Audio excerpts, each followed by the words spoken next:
प्यारे बच्चों, good morning. तो आज हम नए चैप्टर स्टार्ट करने जा रहे हैं, सेकंड चैप्टर, जिसका नाम है सोल्यूशन। तो सबसे पहले हम स्टार्ट करेंगे, सोल्यूशन होता क्या है, व्हाट इज सोल्यूशन। तो सोल्यूशन क्या है? It is a homogeneous mixture of two or more then to substances. जब हम दो या दो से ज़्यादा चीज़ें आपस में मिक्स करते हैं, अगर वो मिक्सचर जो होता है होमोजेनियस बनता है, तो उस होमोजेनियस मिक्सचर को हम क्या बोलते हैं?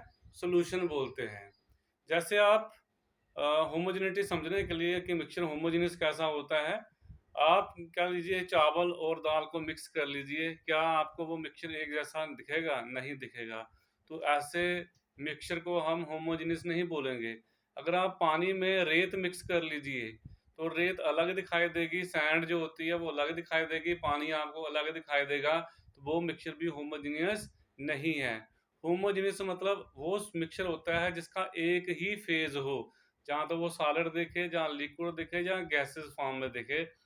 तो गैसेस तो हमेशा होमोजेनियस ही होती है, मिक्सचर ऑफ गैसेस हमेशा होमोजेनियस मिक्सचर ही फॉर्म करती हैं। जैसे आप पानी में नमक घोल लीजिए, तो नमक घुलने के बाद आपको पानी और नमक अलग अलग दिखाई नहीं देगा, वो आपको एक जैसा ही दिखाई देगा।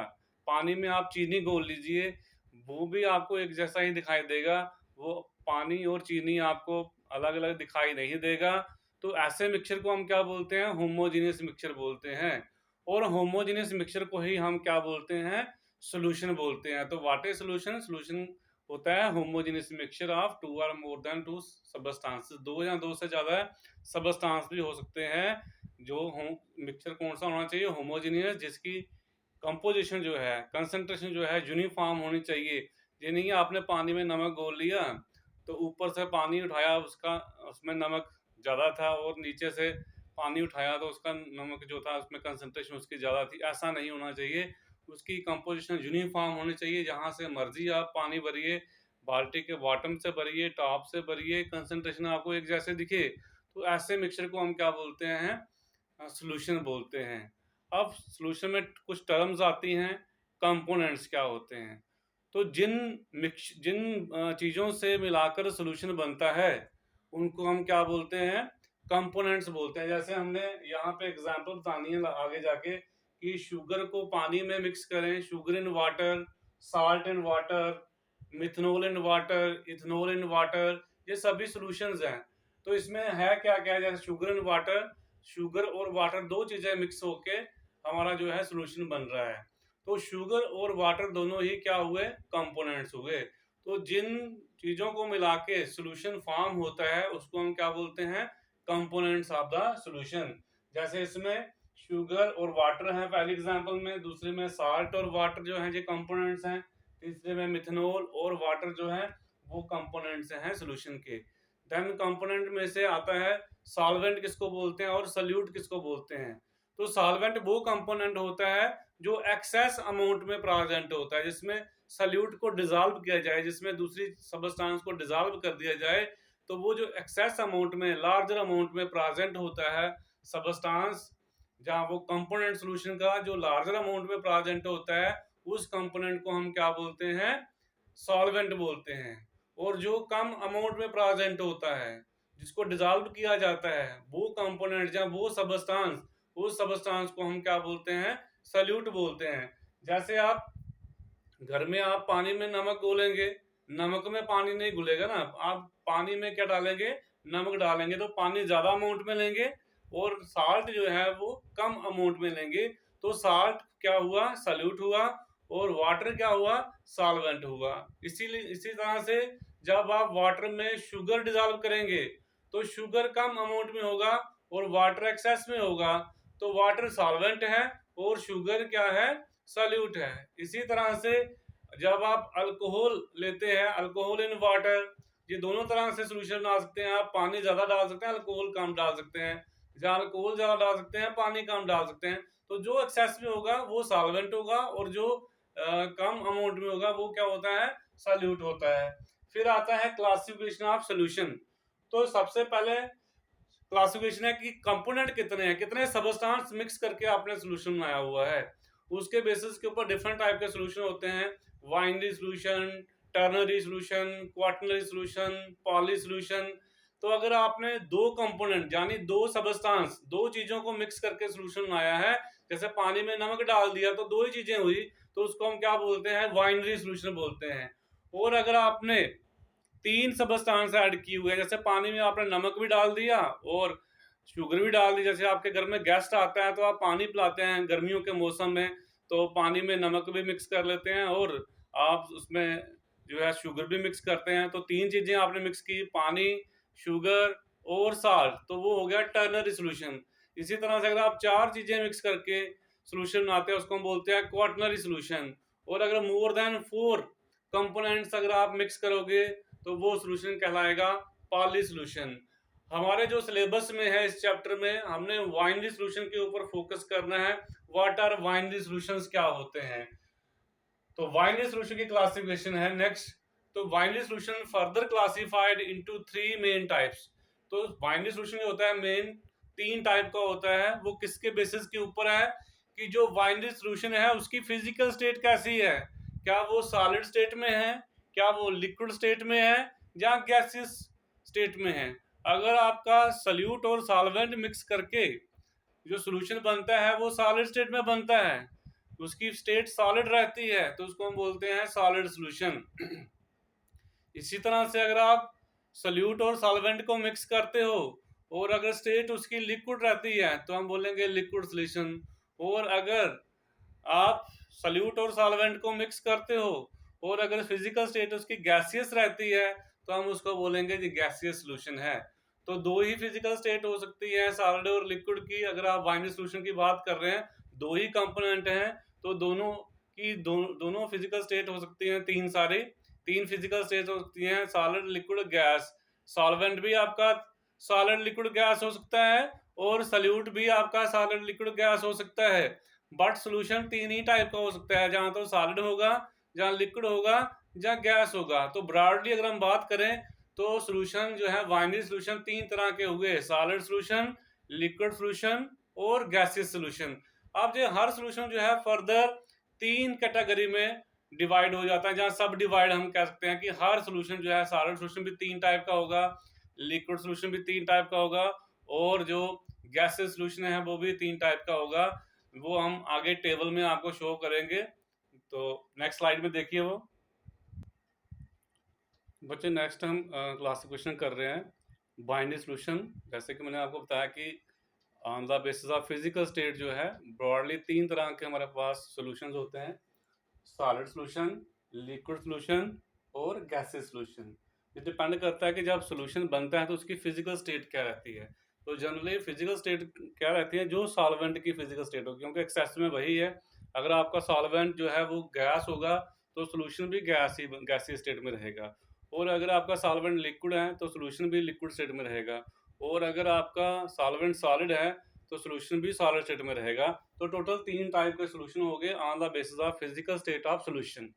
इसी तरह से अगर हम इनको सब डिवाइड कर रहे हैं कि फिजिकल स्टेट सॉलिड की क्या है, सॉरी सॉल्वेंट की क्या है और सॉल्वेंट और सल्यूट की क्या है, दोनों की फिजिकल स्टेट क्या है, सॉलिड है, लिक्विड है, गैस है। तो टोटल हमारे पास हर एक सॉल्यूशन तीन तीन सब डिवाइडेड हो जाएगा तीन टाइप में, और टोटल हम कहेंगे 9 टाइप का हमारे पास सॉल्यूशन बन जाएगा। जैसे पहला हमने बताया कि सल्यूट और सॉल्वेंट, जहां पे सॉल्वेंट सॉलिड रखा हुआ है, सल्यूट आपका सॉलिड हो सकता है, लिक्विड हो सकता है और गैस हो सकता है। तो तीन सब ग्रुप जे बन गए इसके। इसमें एग्जांपल आप लिख सकते हो सॉलिड इन सॉलिड। तो ये हो गया, बोलना कैसे इसको, सॉलिड इन सॉलिड। तो सॉलिड को सॉलिड में डिसॉल्व किया है। तो एग्जांपल जैसे आप इसमें अलाइज की एग्जांपल दे सकते हो, जैसे गोल्ड और सिल्वर, गोल्ड और कॉपर मिक्स करते हैं, तो कोई भी आप अलाय ले सकते हो। तो जितने भी अलाइज होते हैं दे आर सॉलिड सॉल्यूशन। इसी तरह से लिक्विड इन सॉलिड, मतलब सॉलिड आपका सॉल्वेंट है और लिक्विड क्या है, सल्यूट है। तो जैसे आप मरकरी जो होता है वो लिक्विड स्टेट में होता है, तो मरकरी का अमलगम बना लीजिए, मरकरी को किसी और मेटल के साथ मिक्स कर लीजिए, मरकरी को सोडियम के साथ, मरकरी को जिंक के साथ, उसको जिंक अमलगम बोलते हैं, सोडियम अमलगम। तो उसमें क्या है, आपका जो मरकरी होगा वो कम अमाउंट में होगा, सोडियम या जिंक ज्यादा अमाउंट में होगा। तो जो अमलगम्स हैं मरकरी के, उनको हम क्या बोलेंगे, वो कौन से हैं, लिक्विड इन सॉलिड सोल्यूशन है। और स्टेट क्या होगी, फिजिकल स्टेट क्या होगी सोल्यूशन की, सॉलिड स्टेट होगी।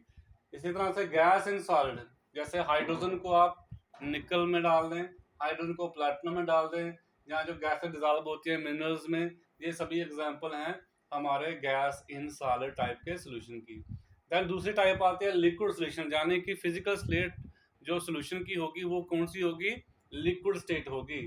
अब फर्दर इसमें जो है सल्यूट आपका सॉलिड हो सकता है, लिक्विड हो सकता है और गैस हो सकता है। सॉल्वेंट को हमने रख दिया है लिक्विड, क्योंकि स्टेट क्या है सोल्यूशन की, लिक्विड है, तो इसलिए सॉल्वेंट क्या होगा, लिक्विड स्टेट में होगा। तो सॉलिड एंड लिक्विड ये बड़ी कॉमन एग्जांपल है। जैसे आप घर में साल्ट पानी में डालते हैं, शुगर पानी में डालते हैं, वो एग्जांपल आ सकते हो, salt in water, sugar in water. फिर आती है लिक्विड इन लिक्विड, मतलब दोनों लिक्विड हैं, सॉल्वेंट भी लिक्विड है और सोल्यूट भी लिक्विड है। जैसे मिथेनॉल पानी में डाल लो, इथेनॉल पानी में डाल लो, बेंजीन और क्लोरोफॉर्म मिक्स कर लो, क्लोरोफॉर्म और आप एसीटोन मिक्स कर सकते हैं। ये सभी एग्जांपल्स हैं लिक्विड इन लिक्विड सॉल्यूशन की। फिर है गैस इन लिक्विड, मतलब लिक्विड में गैस डिजॉल्व की हुई है। तो पानी में ऑलमोस्ट सभी गैसेस जो होती हैं डिजॉल्व हो रहती हैं।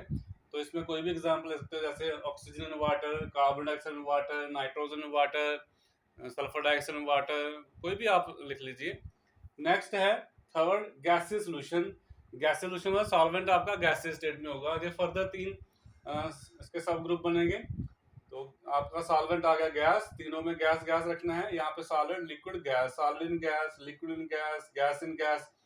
तो सॉलिड इन गैस में एग्जांपल आएगी जैसे iodine, vapours in air, camphor in air. जैसे आजकल आप देखते हो बाथरूम में हम क्या करते हैं, वो स्मेल आती है तो उसके लिए हम वहाँ पे हैंग कर देते हैं, कैम्फर डाला होता है उसमें और उसमें फ्लेवरिंग एजेंट डाला होता है, तो आपको बदबू नहीं आती है। तो वो इसमें क्या है, जो सॉलिड इन गैस टाइप का सोल्यूशन है वो। देन लिक्विड इन गैस, तो मिक्सचर जो है एयर जो है, कोई भी जैसे moisture in air, sorry moisture in air, ये कौन सी एग्जांपल है, लिक्विड इन गैस की। देन गैस इन गैस, तो कोई भी दो गैसेस आप मिक्स कीजिए, हमेशा होमोजेनियस मिक्सचर बनता है, यानी कि सोल्यूशन फॉर्म होता है। तो कोई भी दो गैस लिख लीजिए, जैसे मैंने यहाँ लिखा O2 in nitrogen, carbon dioxide nitrogen. आप कोई भी दो गैस मिक्स कर लीजिए, एक को एक्सेस में एक को कम डाल दीजिए, तो होमोजेनियस मिक्सचर होगा, तो वो हो जाएगी गैस इन गैस की एग्जांपल। नेक्स्ट हम करेंगे टॉपिक इसमें कंसंट्रेशन ऑफ सॉल्यूशन और मेथड्स कौन कौन से हैं सॉल्यूशन की कंसंट्रेशन एक्सप्रेस करने के। तो नेक्स्ट है कंसंट्रेशन क्या होता है, कंसंट्रेशन ऑफ सॉल्यूशन का मतलब क्या है। The amount of solute present in a given quantity of the solvent और solution is known as concentration of the solution. क्या मतलब है कंसंट्रेशन का, कि अगर आपके पास जो सोल्यूशन है वो नॉन क्वांटिटी में है, या सॉल्वेंट आपके पास नॉन क्वांटिटी में है, उस नॉन क्वांटिटी में कितनी अमाउंट हमने डाली हुई है सोल्यूट की, उसको हम क्या बोलते हैं, कंसंट्रेशन। मान लीजिए आपके पास जो सोल्यूशन है वो 100 ग्राम है, अब आपको ये पता करना है कि उसमें सोल्यूट कितना है, तो उसको हम क्या बोलेंगे, वो जितना होगा वो क्या होगी, सोल्यूशन की कंसंट्रेशन होगी। तो हमारे पास सोल्यूशन की कंसंट्रेशन निकालने के डिफरेंट डिफरेंट मेथड्स हैं, जैसे कि यहाँ पे लिखे हुए हैं percentage, strength, mass fraction, molarity, molality, mole fraction, formality, normality, parts per million. तो ये मेथड्स हैं हमारे पास जिसके द्वारा आप किसी सोल्यूशन की कंसंट्रेशन निकाल सकते हो। कौन कौन से हैं, अगेन मैं रिपीट करूंगा, percentage, strength, mass fraction, molarity, molality, mole fraction, formality, normality, parts per million, PPM भी बोलते हैं इसको। तो आप इनको वन बाय वन हम करेंगे। तो परसेंटेज, जैसे परसेंटेज हम, आपकी परसेंटेज कैसे निकालते हैं, बोले आपने एग्जाम दिया तो आपकी परसेंटेज कैसे निकालते हैं, हम बोलते हैं आपका पेपर कितने नंबर का था और आपने कितने लिए, जितने नंबर आपने लिए डिवाइडेड बाय टोटल नंबर कितने थे इनटू 100 लेते हैं। इसी तरह से हम सोल्यूशन की कंसंट्रेशन कैसे निकालेंगे, तो सोल्यूशन की कंसंट्रेशन का मतलब है कि 100 पार्ट्स अगर आपके पास सोल्यूशन है उसमें कितने पार्ट्स सोल्यूट के हैं, तो दैट इज परसेंटेज। अब परसेंटेज जो है ये तीन वे से आप निकाल सकते हो। आपका जो सोल्यूशन है इट कैन बी लिक्विड हो सकता है, सॉलिड हो सकता है। तो लिक्विड है तो हम वहाँ जनरली वहाँ पे क्या लेते हैं, वॉल्यूम लेते हैं। अगर सॉलिड है तो हम जहाँ पे मास लेते हैं। तो हमारे पास जो है परसेंटेज सोल्यूशन की तीन तरह से निकलेगी। एक हो सकती है मास परसेंट को हम लिखते हैं W/W परसेंटेज। ये किसके बराबर होती है? Mass of solute divided by mass of solution into 100।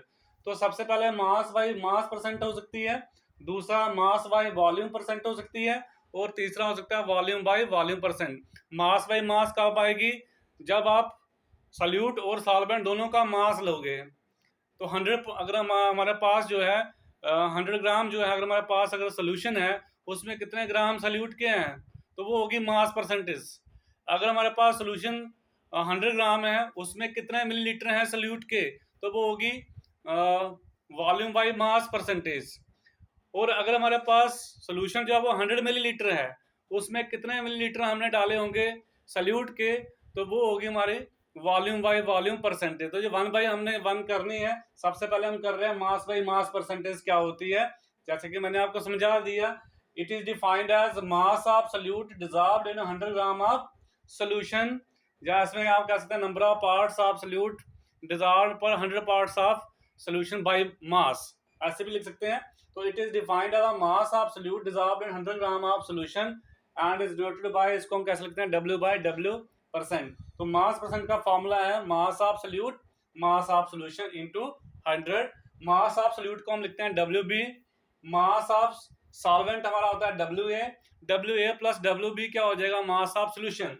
तो ये आ गया mass of solute divided by mass of solution into 100। Simple सा मीनिंग है कि 100 ग्राम सॉल्यूशन के पीछे कितने ग्राम सॉल्यूट के हैं, that is mass by mass percentage. तो यहाँ पे मैंने लिखा है WA को हम क्या बोलेंगे? मास ऑफ सॉल्वेंट। WB को हम क्या बोलेंगे? मास of solute. WA plus WB क्या हो जाएगा? मास ऑफ सॉल्यूशन। जैसे एक सिंपल सी एग्जांपल ली है आपको समझाने के लिए कि आपको क्या निकालनी है, find the percentage of solution containing 5 gram of NaCl in 45 gram of water.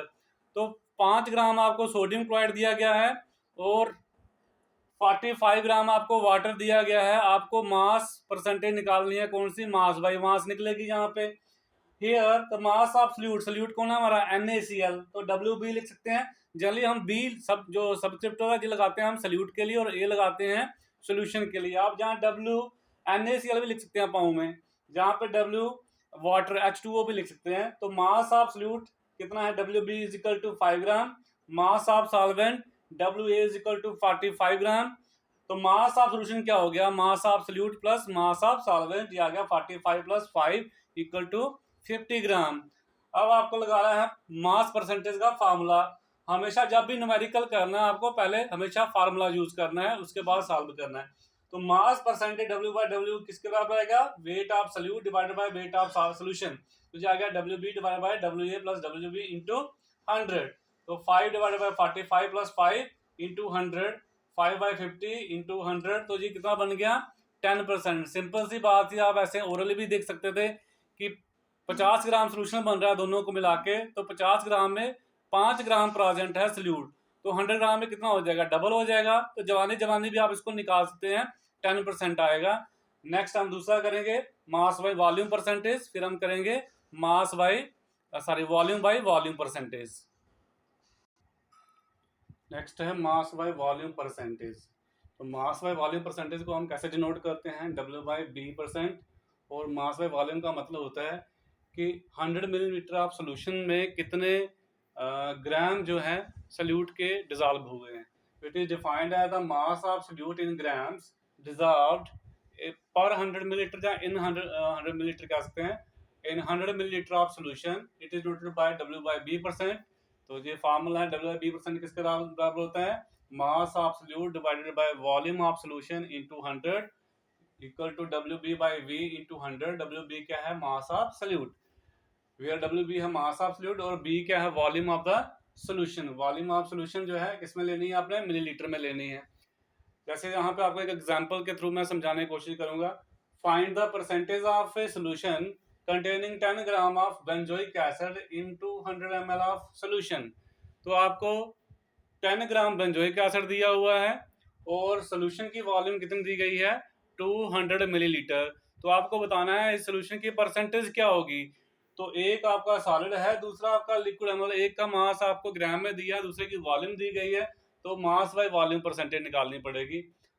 तो हियर मास ऑफ सॉल्यूट कितना दिया हुआ है, WB is equal to 10 gram, volume of solution B is equal to 200 millilitre.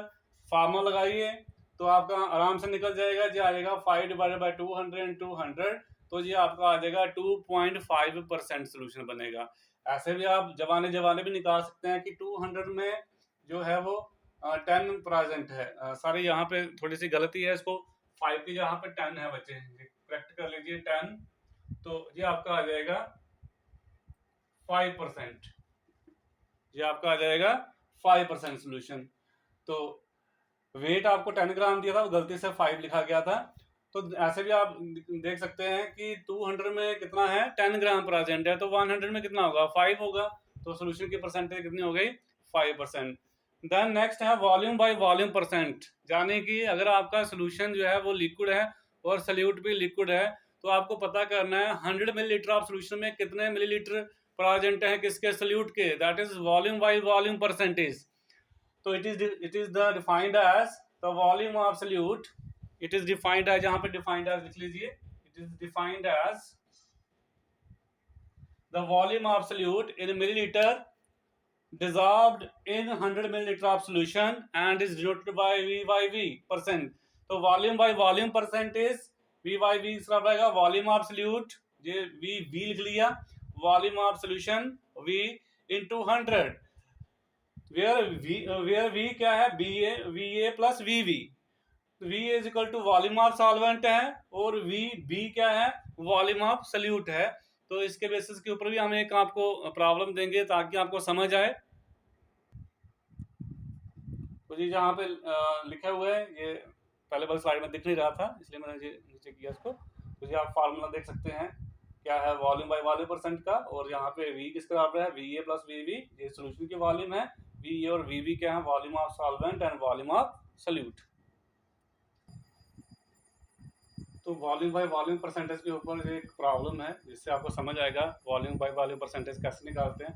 तो find the percentage of A solution containing 20 millilitre of ethanol in 480 millilitre of water. जैसे आप लोग alcohol use करते हैं, घर पे शराब पीते हैं, तो अल्कोहल इन वाटर कुछ पीते हैं, कुछ लोग वाटर इन अल्कोहल पी लेते हैं, डिपेंड करता है ज़्यादा क्या ऐड करते हैं। तो उसी के ऊपर ये क्वेश्चन है कि अगर हमारे पास एक सोल्यूशन है, इसमें 20 मिलीलीटर हमने इथेनॉल लिया हुआ है और 480 मिलीलीटर उसमें क्या डाला हुआ है, वाटर डाला हुआ है, तो बताइए परसेंटेज क्या होगी, कितने परसेंट अल्कोहल होगा जी। तो वॉल्यूम ऑफ सॉल्यूट दिया हुआ इथेनॉल की volume V is equal to 20 millilitre, volume of solvent water की दी हुई है VA लिख दिया इसको 480 मिलीलीटर। तो वॉल्यूम ऑफ सॉल्यूशन क्या होगी, volume of solute plus volume of solvent, तो ये हो जाएगी VA plus VB equal to 480 plus 20 equal to 500 millilitre हो जाएगी। तो परसेंटेज ऑफ सॉल्यूशन किस तरह होता है, V by V is equal to volume of solute divided by volume of solution into 100। तो V by V divided by VA plus VB into 100 आ जाएगा, 20 डिवाइडेड बाय 500 इंटू 100 आ जाएगा, ये आएगा 4% सोल्यूशन बना आपका। तो नेक्स्ट है स्ट्रेंथ। स्ट्रेंथ क्या होती है, स्ट्रेंथ है अगर हमारा जो सोल्यूट है अगर वो ग्राम में प्रेजेंट है और वॉल्यूम हमारी सोल्यूशन की वो लीटर में है, यानी 1 लीटर सोल्यूशन में कितने ग्राम जो हैं सल्यूट के प्रेजेंट हैं या डिजॉल्व हुए हैं, उसको हम क्या बोलते हैं, स्ट्रेंथ। तो स्ट्रेंथ क्या है, number of grams of solute dissolve पर 1000 मिलीलीटर ऑफ सोल्यूशन, जहाँ ग्राम्स ऑफ सल्यूट डिजॉल्व पर लीटर ऑफ द सोल्यूशन, उसको हम क्या बोलते हैं, स्ट्रेंथ। और स्ट्रेंथ का यूनिट होता है, इसको हम मेजर किस में करते हैं, ग्राम पर लीटर में मेजर करते हैं। तो स्ट्रेंथ का फार्मूला है mass of solute in grams divided by volume of solution in litre लेनी है। अगर आप इसको लीटर की जगह मिलीलीटर लेते हो तो देन मल्टीप्लाई बाय 1000 करना है। जी आपने याद रखना है कि अगर आप क्या करते हो बच्चे, अगर आप यहाँ पे वॉल्यूम लीटर में लेते हो तो ये फार्मूला आएगा, अगर आप इसको मिलीलीटर में लेते हो तो मल्टीप्लाई बाय 1000 करना है, ये याद रखना है। तो स्ट्रेंथ समझने के लिए आपके सामने एक छोटी सी प्रॉब्लम दी हुई है। What is the strength of a solution containing 5 gram of sodium hydroxide in 500 millilitre of solution। तो यहाँ पे आपको दिया गया है कि 5 ग्राम सोडियम हाइड्रोक्साइड जो है वो डिजॉल्व किया है 500 मिलीलीटर ऑफ सोल्यूशन में प्रेजेंट है, बताइए स्ट्रेंथ क्या होगी। तो सिंपल सा दिख रहा है, 500 में 5 ग्राम है तो 1000 मिलीलीटर में कितना होगा, 10 ग्राम होगा। आप इसको निकाल लीजिए। Mass of solute WB is equal to 5 gram, volume of solution V is equal to 500 millilitre. Strength किस तरह की होती है, ये फार्मूला लगा लेना आप लोगों ने, मास of solute in gram divided by volume of solution millilitre into 1000। तो ये आ गया 5 डिवाइडेड बाय 500 इनटू 1000, तो ये आपका बन जाएगा 10 ग्राम पर लीटर, जो हमने जबाने भी निकाला। तो इस तरह से आपने स्ट्रेंथ निकालनी है। तो नेक्स्ट है बच्चे मास फ्रैक्शन। तो मास फ्रैक्शन क्या होती है जी, आप किसी भी कंपोनेंट की निकाल सकते हैं, सॉल्यूट की भी निकाल सकते हैं, सॉल्वेंट की भी निकाल सकते हैं। तो मास फ्रैक्शन किसी भी कंपोनेंट की क्या होती है, उस कंपोनेंट का मास कितना है divided by total mass of the solution कितना है, यानी कि आपने लेना है मास ऑफ दैट कंपोनेंट, उसको डिवाइड करना है मास ऑफ सॉल्यूशन से। और मास ऑफ सॉल्यूशन किसके बराबर होगा, mass of all the components. अगर बाइनरी सॉल्यूशन दो ही कंपोनेंट होंगे ए एंड बी, तो mass of A plus mass of B क्या आ जाएगा, मास ऑफ सॉल्यूशन आ जाएगा। तो मास फ्रैक्शन क्या है, it is the ratio, basically क्या है, मास फ्रैक्शन ऑफ ए कंपोनेंट, चाहे वो सॉल्यूट है जहाँ सॉल्वेंट है, किसी का भी हो सकता है, इन सॉल्यूशन होता क्या है, is the ratio of the मास। वो क्या है, रेशियो है मास की, किसके मास की, जिसका अपने मास फ्रैक्शन निकालना है उस कंपोनेंट के मास की। The ratio of the mass of that component to the total mass of all the components. All the components का मास का कहने का मतलब है mass of solution present in the solution. For example, अगर हमारे पास कोई बाइनरी सॉल्यूशन है जिसमें दो ही कंपोनेंट है ए एंड बी, उनके मास दिए हुए हैं WA एंड WB रिस्पेक्टिवली, मतलब ए का कंपोनेंट का मास WA है और बी कंपोनेंट का मास जो है वो WB है। तो mass fraction of component A कितना आएगा, mass of component A divided by mass of A plus mass of B, जहां इसको हम लिख सकते हैं mass of component A divided by mass of solution. तो इसको आप आगे लिख सकते हैं WA divided by WA plus WB, WA divided by WA plus WB। Similarly अगर आपने मास फ्रैक्शन निकालना है कंपोनेंट B का, तो आपने क्या लेना है, मास ऑफ कंपोनेंट B ऊपर लेना है divided by mass of solution A, यानी कि मास of component A plus mass of component B नीचे लेना है। तो ये आ जाएगा WB divided by WA plus WB। जैसे यहाँ पे एक एग्जांपल दी हुई है, find the mass fraction of each component, कि हर एक कंपोनेंट का क्या निकालिए, मास फ्रैक्शन निकालिए। सॉल्यूशन में क्या दिया गया आपको, 5 ग्राम सोडियम हाइड्रोक्साइड है और 45 ग्राम वाटर है। ये मैं इस तरह की वैल्यू क्यों लेता हूँ, क्योंकि निकालने में आसानी होती है। तो here the mass of solute, बच्चे जो कम अमाउंट में है वो सॉल्यूट होगा, तो NaOH जो है वो हमारा आ गया सॉल्यूट, तो उसका मास कितना है, WB इज इक्वल टू कितना दिया गया है, 5 ग्राम। इसी तरह से मास ऑफ सॉल्वेंट, सॉल्वेंट कौन है हमारा, वाटर है, वो कितना दिया गया है, W is equal to 45 gram. तो mass of fraction of solute क्या आएगा, मास फ्रैक्शन ऑफ सॉल्यूट आएगा, सॉल्यूट कौन है, NaOH, तो जो आएगा mass of NaOH divided by mass of water plus mass of NaOH, WB upon WA plus WB। ये दिया हुआ आपको, ये 5 ग्राम है, ये 45 प्लस 5 कितना हो गया, 5/50, 1/10, तो ये कितना आ गया, 0.9 आ गया। तो mass fraction of solvent, solvent कौन हमारा, वाटर है, तो ये कितना आएगा, WA डिवाइडेड बाय, यहाँ पे लेना है आपने मास of solvent, WA divided by WA plus WB। ये आ गया आपका 45 डिवाइडेड बाय 45 प्लस 5, ये आ गया 45 डिवाइडेड बाय 50, 9 5 द 45, 10 5 द 50, तो 9/10 आ गया, 0.9 आ गया। तो नोट याद रखिए बच्चे, अगर हमारे पास जितने भी कंपोनेंट हैं, सभी कंपोनेंट का अगर हम मास फ्रैक्शन निकालते हैं और उसको सम करते हैं, ऐड करते हैं, हमेशा 1 आएगा। आप करके देख लीजिए, 0.1 प्लस 0.9 कितना आ जाएगा, 1 आ जाएगा, ये याद रखना है। दूसरी बात आपने याद रखनी है कि जब हम मास फ्रैक्शन किसी कंपोनेंट का उसको मल्टीप्लाई करते हैं 100 से, तो वो क्या बन जाती है, उस कंपोनेंट की मास परसेंटेज। तो ये नोट याद रखना आप लोगों ने। आज के लिए इतना ही, कल हम और जो पीछे बचे हुए मेथड्स ऑफ कंसंट्रेशन, जैसे molarity, normality, formality, mole fraction, parts per million, इसको हम नेक्स्ट लेक्चर में कवर करेंगे। तो इसको ध्यान से पढ़िए, बहुत ही इजी चैप्टर है। 2-3 बार अगर आप वीडियो देखेंगे आपको समझ आ जाएगा। फिर भी आपको समझ नहीं आता, कोई डाउट रहता है, तो आप मुझे टीचमेंट पे भी आप मुझे मैसेज कर सकते हैं, व्हाट्सएप पे कर सकते हैं, फ़ोन कर सकते हैं, जैसे आपकी मर्ज़ी हो।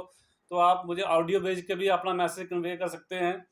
तो इस वीडियो को देखिए, अगर आपको अच्छी लगी है तो इसको लाइक कीजिए और चैनल को सब्सक्राइब कीजिए और शेयर भी कीजिए, ताकि दूसरे बच्चे जो अदर स्कूल में पढ़ रहे हैं उनको भी इसका बेनिफिट मिल सके। थैंक यू बच्चे, हैव ए नाइस डे।